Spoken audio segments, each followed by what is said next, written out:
নমস্কাৰ বন্ধু বান্ধৱীসকল, পুনৰ আন এটা ভিডিঅ'লৈ স্বাগতম জনাইছোঁ। আমি আজি আলোচনা কৰিম এটি গুৰুত্বপূৰ্ণ বিষয়।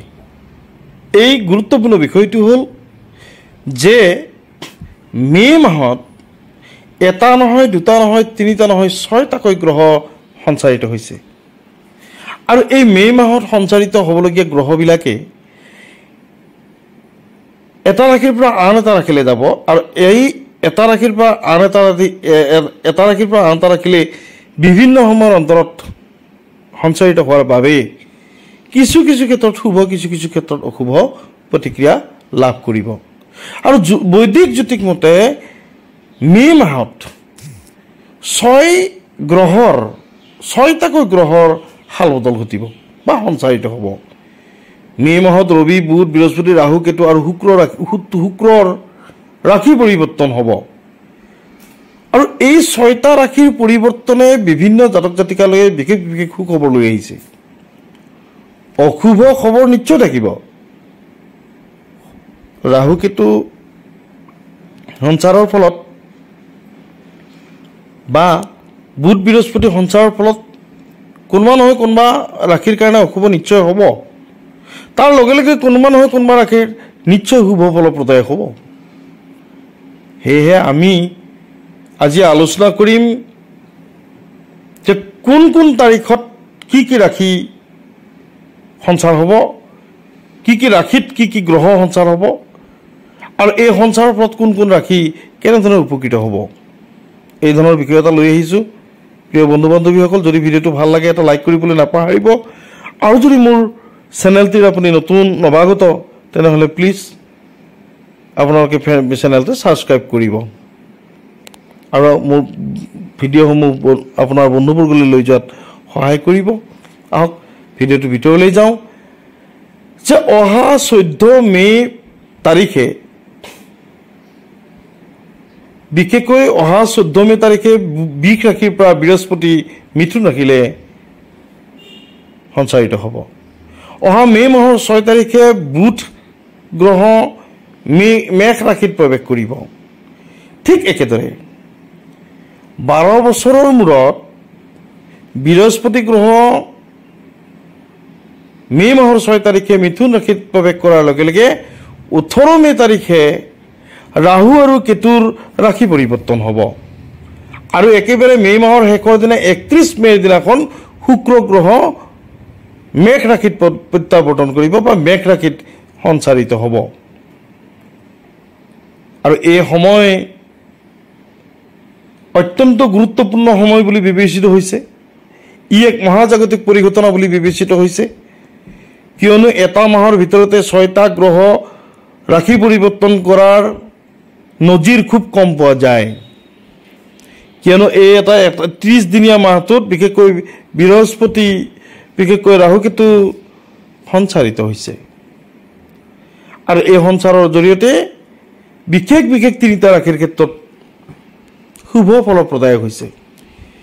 মে মাহত এই ৰাশিৰ অৰ্থাৎ আমি প্ৰথম ভাগ্যশালী ৰাশিটো লৈ আহিছোঁ মকৰ ৰাশি।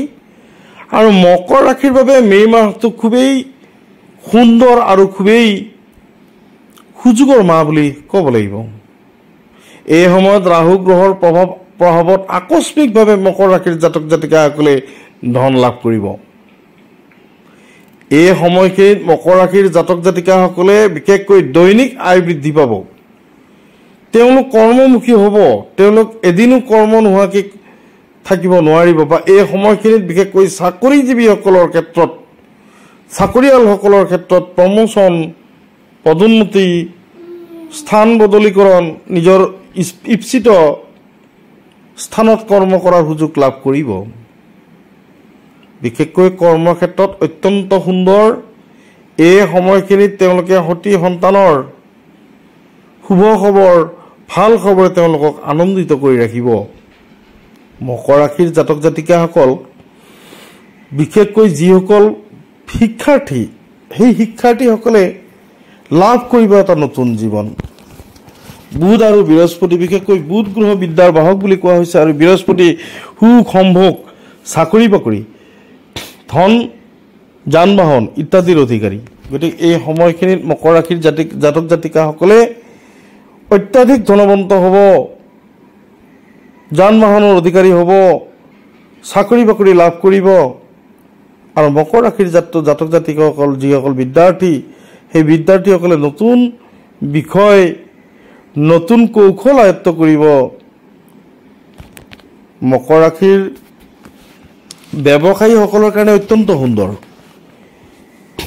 ব্যৱসায়ীসকলে নতুন পৰিকল্পনা কৰিব, বিশেষকৈ লোহা লকৰৰ লগত জড়িত হৈ থকা ব্যৱসায়, হাৰ্ডৱেৰ ৱৰ্কছ, ফাৰ্নিচাৰ ৱৰ্কছ, মণিৰত্নৰ ব্যৱসায়, জুইৰ লগত জড়িত হৈ থকা ব্যৱসায় বা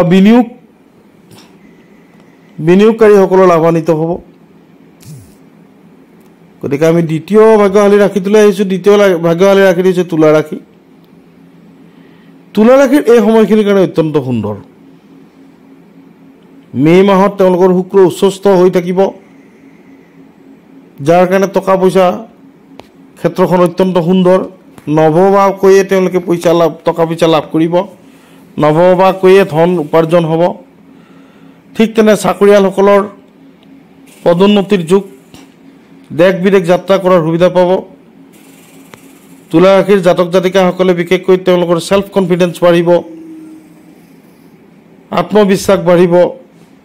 বা যিসকল লোকে অত্যন্ত পৰিশ্ৰম কৰি আছে নিজক প্ৰতিষ্ঠা কৰাৰ কাৰণে, সেইসকল লোকৰ কাৰণে অহা ৪৫টা দিন অত্যন্ত সুন্দৰ সময় বুলি ক'ব পাৰি। অহা দিনবোৰত তেওঁলোকে চাকৰি বাকৰি লাভ কৰিব, কৰ্মসংস্থানৰ ক্ষেত্ৰত অত্যন্ত সুন্দৰ, বিয়া বাৰুৰ ক্ষেত্ৰত অত্যন্ত সুন্দৰ বুলি ক'ব লাগিব। আৰু বিশেষকৈ তুলা ৰাশিত লগ্নত চন্দ্ৰৰ অৱস্থান গ্ৰহণ কৰি সপ্তম স্থান মেঘ ৰাশিত মেঘ ৰাশিৰ অধিকাৰী মংগল গ্ৰহৰ কাৰণে, মংগল গ্ৰহৰ শুভকাৰকতাত তেওঁলোকৰ বিয়া বাৰু, তেওঁলোকৰ ধন সম্পত্তি আহৰণ, অৱশ্যে তেওঁলোকে তেজৰ লগত সম্পৰ্কিত হৈ থকা ৰোগত ভুগিব পাৰে বা মানসিক চাপত ভুগিব পাৰে। আমি একেবাৰে শেষৰ ৰাশিটোলৈ আহিছোঁ। শেষৰ ৰাশিটো হৈছে কৰ্কট ৰাশি। কৰ্কট ৰাশিৰ জাতক জাতিকাসকলে এই সময়খিনি অত্যন্ত সুন্দৰ আৰু সুবিধাৰ সময় বুলি ক'ব পাৰি। কাৰণ গুৰু বৃহস্পতি মিথুন ৰাশিত অৱস্থান গ্ৰহণ কৰিব আৰু মিথুন ৰাশিৰ পৰা অক্টোবৰ মাহৰ ১৮ তাৰিখে তুংগী হৈ কৰ্কট ৰাশিত অৱস্থান গ্ৰহণ কৰিব। গতিকে এক বছৰ সময়লৈকে, অহা এটা বছৰ সময়লৈকে কৰ্কট ৰাশিত যিহেতুকে তুংগীভাৱে বৃহস্পতি গ্ৰহ থাকিব, তেওঁলোকৰ পুৰণি বেমাৰ ভাল হ'ব, পুৰণি ৰোগৰ পৰা অৱসান পাব, তেওঁলোকৰ আৰ্থিক অৱস্থা ভাল হ'ব, চাকৰি বাকৰিৰ ক্ষেত্ৰত অত্যন্ত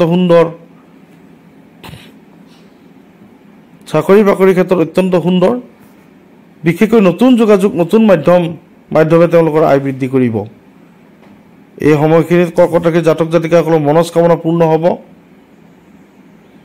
সঞ্চয় বৃদ্ধি হ'ব, ধনাগম হ'ব। গতিকে আমি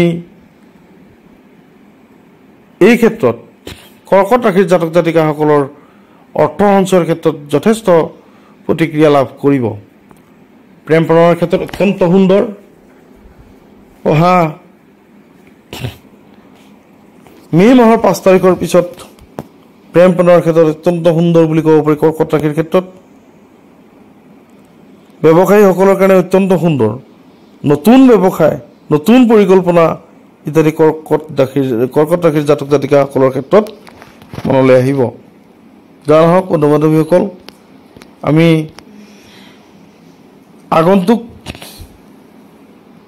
কি ৰাশি পৰিৱৰ্তন হ'ব, কি ৰাশি স্থানান্তৰিত হ'ব, তাৰ এটা ব্যাখ্যা আহিছিলোঁ। আৰু এই ব্যাখ্যাত আপুনি যদি মনোভূত হৈছে বা আপোনাৰ যদি ভাল লাগিছে, এটা লাইক কৰিবলৈ নাপাহৰিব। আৰু কমেণ্ট বক্সত গৈ ওম নমঃ শিৱায় বুলি কমেণ্টত লিখিবলৈ নাপাহৰিব। ধন্যবাদ।